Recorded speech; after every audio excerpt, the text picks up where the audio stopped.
Hello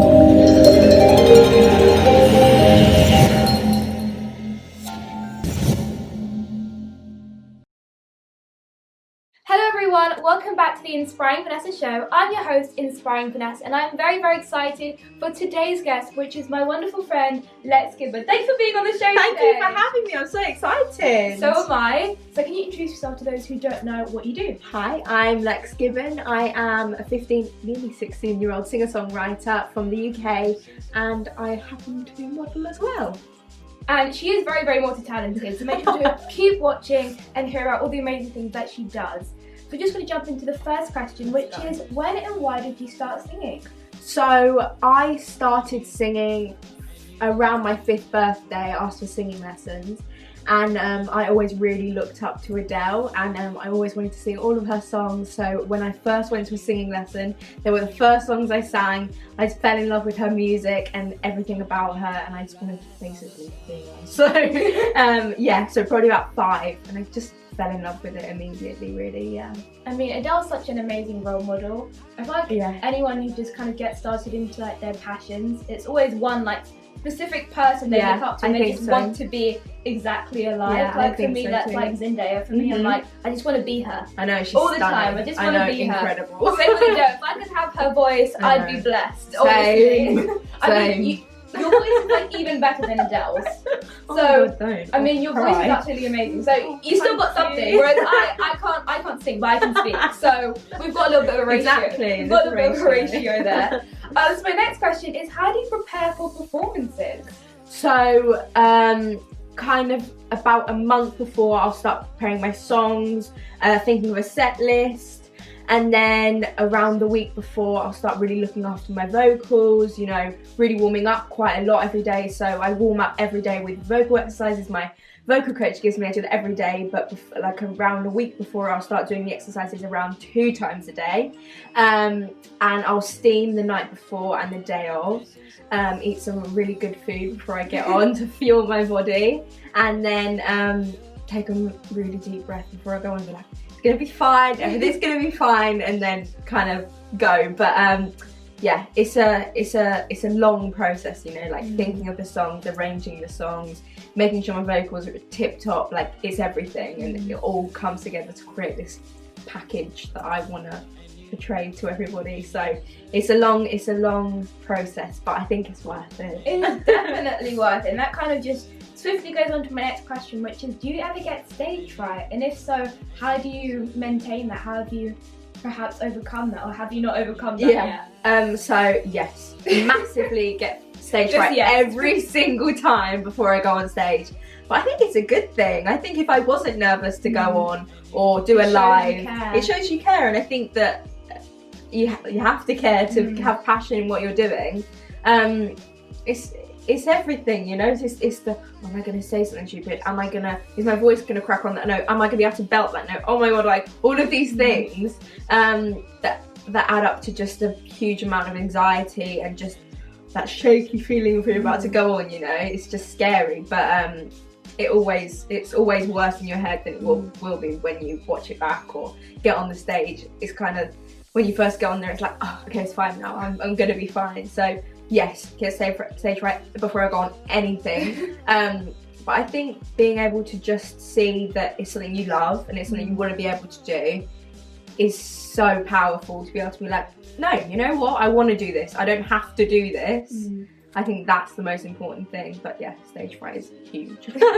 I never really thought about that before, because obviously I do more speaking, so if I make a mistake, I can kind of just improvise and play off of that. Whereas when you're performing, it's like if you do one lyric wrong, that everyone knows should be something, and you don't do it. So like, how do you kind of play that off? But that is why I love singing my own songs, because nobody knows the words. Nobody knows. Nobody play it off. Exactly. You can just, no one really knows a song down to a T. If you get a word wrong, everyone's like, oh, they don't even notice. So I think you always think, I got it wrong, and you get stumped. It's your own brain that kind of stops you, but I think no one else really knows. They'll believe what you want them to. Exactly. So obviously you are also a songwriter, so where do you get your ideas from for songs? Yes, so I've been writing now for about 3 years, so since I was like 13, and when I first started writing, I kind of listened to what the songs that I love to hear, and really played off of those. But now I kind of look around, I look at society, I look at what's missing in music. I look at social media to get a lot of my inspiration, you know, what everybody's talking about at the moment. So at the moment, it's just being able to be comfortable in yourself and not having to have somebody else to validate you. And I think that would make an incredible song. So I kind of go into the studio, I'm like, this is what I want to write about. And then it kind of flows, which is much better than kind of just being like, oh yeah, I want to write about a boy. You know, like I get my inspiration from looking around and seeing what's going on, being observant. And then I haven't done this yet, but I really want to write a song about like in somebody else's perspective. You know, like if you've ever like had a falling out with somebody, and then you know you're like, oh, I don't like you because of this, but I want to write it from that perspective to see what they would be feeling about me. I think that would be a really cool song like this. So yeah, just being able to look around, see what's going on in social media, the world, everything. That's where I get my inspiration from. Yeah. I mean, that's why I love your song so much, because it just gives you a whole different message, and those are the most powerful songs that really just touch you right in the heart. It's not just something talking about just something random. It's actually got a meaningful meaning behind it, if you can say as well. So I don't ever want to put out a song that doesn't mean anything to me or doesn't mean anything to anybody else. I want it to be able to resonate with everybody. I think that's the most important thing about writing a song, because why is anybody going to listen to a song that they can't relate to? And I think being able to be relatable to everybody is really difficult, but when you get it right, it can be really powerful. That's what I really want to be able to do. Yeah. I mean, I think pretty much all of us listen to music on at least a daily basis, and obviously those lyrics are going to stick in your head. So it's always the question, like, what are those lyrics? What are you telling yourself? And how is that going to portray a positive message in your brain? So if it's a negative message, obviously if you're going to keep singing that, then eventually you're going to become that or start believing that. So if there's a positive message and a positive song, then obviously you're making a positive impact. Exactly. So my next question is, what inspired you to become a model? Okay, so it kind of just came out of nowhere. I sang at the first fashion show I did, and nobody was there to really dress me. I had because I've always been a bigger girl, there was no clothes to fit me. So the next time I went to the same fashion show, they were like, yeah, we'll dress you. All these people were like, we're going to dress you, we're going to dress you. And but I think I've wanted to do it because there was never any representation in the media for a bigger girl that looked like me. I was watching all these TV shows that were all these really skinny girls, and I was like, well, I don't look like them. Am I good enough to be able to do what they're doing? And I think being able to kind of show people that it's okay to be who you are, and you don't have to change the way you look to look like somebody else is really what I'm aiming for. So I suppose inspiration is just being able to show everybody that it's okay to be different. Yeah. And it's okay to just be unique and be yourself as well. Exactly. And I remember that exact moment when the first time you watched at Kids London Fashion Week, and I was presenting that show as well, and I think it was me, Rihanna and King Shay. Yes. We were all the presenters for that event. We were literally backstage watching all the models go past, and we see you with your red lipstick, I remember specifically. And we were like, yes, let's come on. And you were just strutting. You were just in your own moment, and that is really just what the industry should be about, and just representing people and representing from everybody, sizes, not just a specific body type or a specific gender or specific appearance. Exactly. It should just be all inclusive all around. So I think so too. Yeah. What you did and what you're continuing to do is definitely going to make an even bigger impact than it already has. You're very welcome. So you have walked at LA, New York and London Fashion Week, and walked in some gorgeous pieces from a range of brands. So my question is, what's a brand you'd love to walk for and why? I think just a high-end brand, you know, like, so the huge name brand at Louis Vuitton, Givenchy, you know, like all of these, because they don't really show the diversity. It's all kind of still that stick-thin ideal. So I think being able to kind of break that mold and be like, no, they're actually, like, the majority of people are bigger. Like it's just not, it's normal now. And I think that just the higher end brand, because they don't show it, it's just on a runway, you look and it's just these tiny girls. Alexander McQueen just had their first plus girl walking on a runway, and I was like, yes, but like there was like 2 girls walking. I was like there should be more diversity. So I think just higher end brand to be able to show diversity would be incredible. So a higher end brand, a higher end brand just to make a change in the industry. I think in just any industry in general. But, I can't wait till that day. Neither can I. I'll be like, so here's my new announcement. Today I walked at Paris Fashion Week for Louis Vuitton.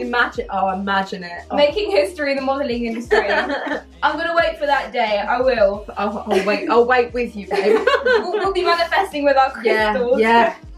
So my next question is, what is one thing you wish you could change about the modelling industry? Again, the diversity thing. It's either like a stick thin girl or somebody on the other end of the spectrum. There's no, I mean, I'm considered as a mixed, as like a mid, so a mid size is what they call it. So I'm not normal sizing, but I'm not plus size. I'm kind of in that middle bit. So it's either plus size girls, which obviously is incredible because there are so many, you know, there isn't just the tiny girls. So that diversity of showing the bigger girls is incredible, but there isn't anybody in the middle. So just being able to show that it isn't just all these tiny girls, you know. So just diversity really, for not even just size, for colour, everything. I think it's such a incredible thing, because for years it was just that like fantasy thing, wasn't it? Be tiny and be this tall, like be really tall. I'm 5'3", so being able to walk runways with all these tall girls, I'm like, hi, how are you? They're so tall on the runway. They're so tall, and I'm like a midget looking up at them, and I'm like a bigger girl. It's so weird going into like runways with all these tiny girls, them being so tall and so tiny. I'm like, I don't want to bump you too hard, you might fall over. Like it's just, I think the world is moving in a different way, and for fashion to be stuck in one mold of the tiny tall girls is old. Basically, it's old, and I think that if you don't keep up, which I think a lot of brands are now, they're kind of starting to open their eyes to see, well, there actually are quite small girls, and there are big girls, and there are tall girls, and there are skinny girls. And I think being able to open your eyes and see that there isn't just one idealistic girl that portrays everybody is really important. So just the diversity would be incredible to see more. I mean, I feel like the industry is very outdated at this point. So we are slowly starting to see that change, but it needs to happen a lot faster. And I think I've talked about this with a lot of my guests, not even just the modelling industry, but just media as well. Like there just has to be a change, and it has to happen faster. Yes, we are asking for change. Yes, we are seeing it slightly, but it just needs to happen faster. It shouldn't be taking this long to do so. So exactly. Fingers crossed we all see that change faster, and in the near future as well. You're definitely going to be one of the people that we're going to be seeing on the billboards, on Getty Images. So we'll see you very, very soon on the big screen. I hope so. So Lex, you've done a lot of fantastic things during your career and during your journey. So what is your favourite thing about what you do?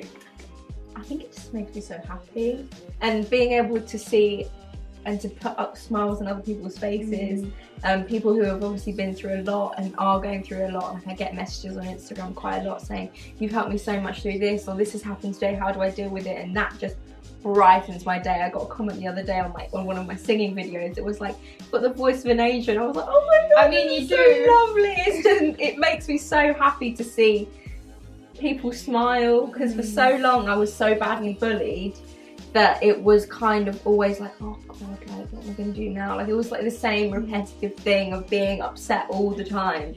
And to just break that up for someone's day, to look at a singing video and be like, oh, I love that song, that was so good. And that really makes me happy, seeing people sing my songs. It's like, oh my god, you learned the lyrics to my songs. It's unreal. Like looking and seeing people singing your song, I've always said how incredible that would be.